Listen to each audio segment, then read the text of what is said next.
Alright, guys, so to the killer whale debate part two. So in our last lesson, we focused on, we talked a little bit about the Blackfish film, but then we also talked about SeaWorld's response to the Blackfish film. And I gave you a little bit of taste of the trailer. Now I wanted us to delve a little bit deeper into what some of the arguments were for the Blackfish film, as well as maybe some of the after effects of the Blackfish film. So, what we're going to be reading today is an article by National Geographic. This was published in 2019. So it's not that far away as far as time goes, but so I felt like this was a pretty good article for us to read. So what I'm going to do, the article is 2 pages long and it's got some pictures in it, so it's actually a little bit shorter. And then some questions. There are 7 questions, 2 of which are opinion questions. So really, it's only 5 questions that you really got to think super hard about. So I'm going to read the article. So bear in mind, the Blackfish film was all about the captivity of orcas and how it may be causing them to be aggressive towards humans and that it is not good for their health in general.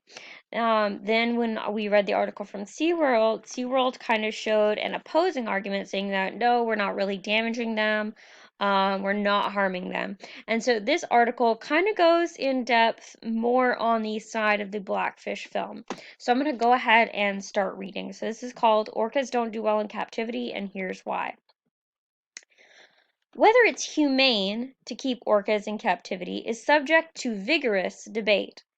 They are highly intelligent social animals that are genetically built to live, migrate, and feed over great distances in the ocean.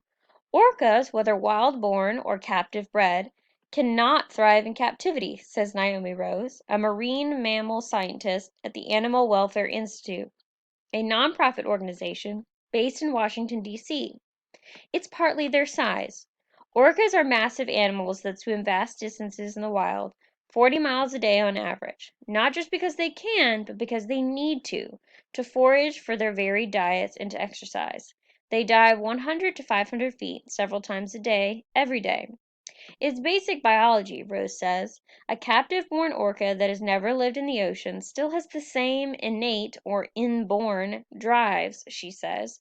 If you have evolved to move great distances to look for food and mates, when you are adapted to that type of movement, whether you are a polar bear or an elephant or an orca, says Rose, you put orcas in a box that is 100 feet long by 90 feet wide by 30 feet deep, and you're basically turning them into a couch potato. Rose explains that the primary or main evidence for whether a mammal will do well in captivity is how wide their range is in the wild. The larger their natural range, the less likely they are to thrive in confinement. This is the same reason some zoos have been getting rid of elephant exhibits. So when they're talking about range here, they're referring to how far an animal travels on a regular basis. We can recreate land environments somewhat, like a savanna, for example, she says, but we can't recreate an ocean. Not one marine mammal is adapted to thrive in the world we've made for them in a concrete box, Rose says.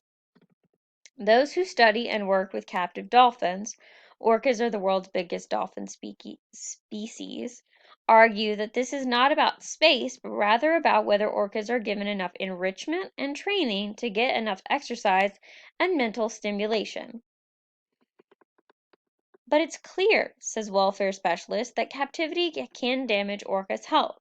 This is evident in killer whales' most vital body part, their teeth. A 2017 study in the Journal Archives of Oral Biology found that a quarter, which is 1/4 of all orcas in captivity in the United States, have severe tooth damage. 70% have at least some damage to their teeth. Some orca populations in the wild also show wear and tear on their teeth, but it's symmetrical and happens gradually over decades, in contrast to the acute and irregular damage seen in captive orcas. According to the study, the damage occurs largely because captive orcas persistently, on a regular basis, grind their teeth on tank walls, often to the point where nerves are exposed. Those ground down spots remain as open cavities, highly susceptible to infection, even if caretakers regularly flush them out with clean water. This stress-created behavior has been documented in scientific research since the late 1980s, commonly called stereotypies, repeated patterns of activity that have no obvious function, like polar bears that wag their heads only if they had been in captivity. These behaviors, which often involve self-mutilation or self-damage, are typical of captive animals that have little or no enrichment and live in too small enclosures. Orcas have the second largest brain of any animal on the planet. Like humans, their brains are highly developed in areas of social intelligence, language, and self awareness. In the wild, orcas live in tight knit family groups and share sophisticated, unique culture that is passed down through generations, research has shown. In captivity, orcas are kept in artificial or fake social groups. A few captive orcas live completely alone. Captive-born orcas are typically separated from their mothers at ages far younger than in the wild. Male orcas often stay with their mothers for life and are often transferred between facilities. In the 2013 documentary film Blackfish, laid bare the psychological toll of captivity through the story of a wild-caught orca named Tilikum, who had killed a trainer at SeaWorld Orlando. The film included testimony from former SeaWorld trainers and cetacean specialists who argued that Tilikum's stress directly led to his aggression toward or violence toward humans. He'd previously killed another trainer at a non-SeaWorld park in British Columbia, Canada. Court records show that SeaWorld has documented between 1988 and 2009 over 100 instances of orcas being aggressive toward trainers. 11 of those instances resulted in injury and 1 in death.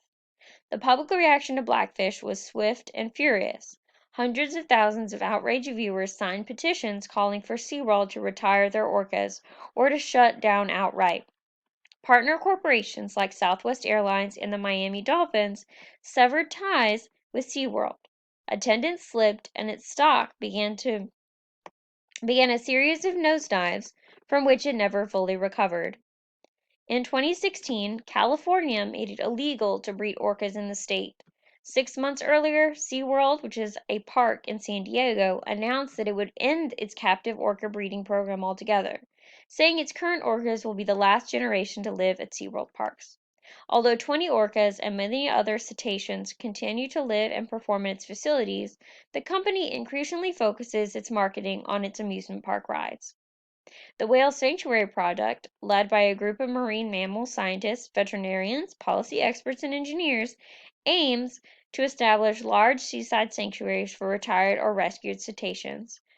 The idea is that animals would be able to live in cordoned-off habitats or set aside habitats in the ocean while still being cared for and fed by humans. This group has identified potential sites in British Columbia, Washington State, and Nova Scotia.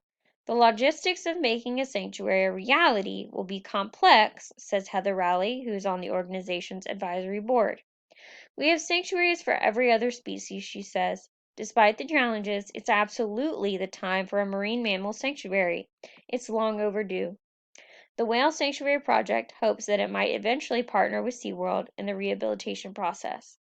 SeaWorld opposes the concept of sea sanctuaries, referring to them as quote-unquote sea cages, and saying that environmental hazards and a radically new habitat would likely cause tremendous stress to the orcas and do more harm than good. And that's the end of the article.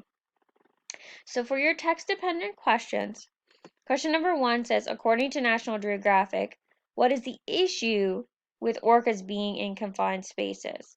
Why might this be damaging to them? So they're saying, what is the problem? What are the problems associated with orcas being confined spaces? And what evidence is there that, and question number 2 kind of goes with number 1, what evidence is there that captivity has damaged orcas' health? So you're looking for evidence.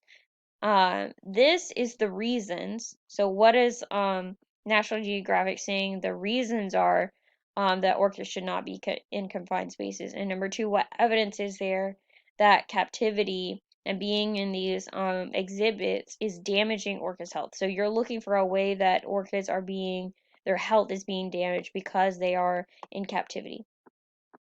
Question number 3. In the Blackfish documentary, Tilikum, the orca that killed Dawn, had experienced violent episodes before. According to the film, and this is based on the summary, why did Tilikum act violently toward his trainer?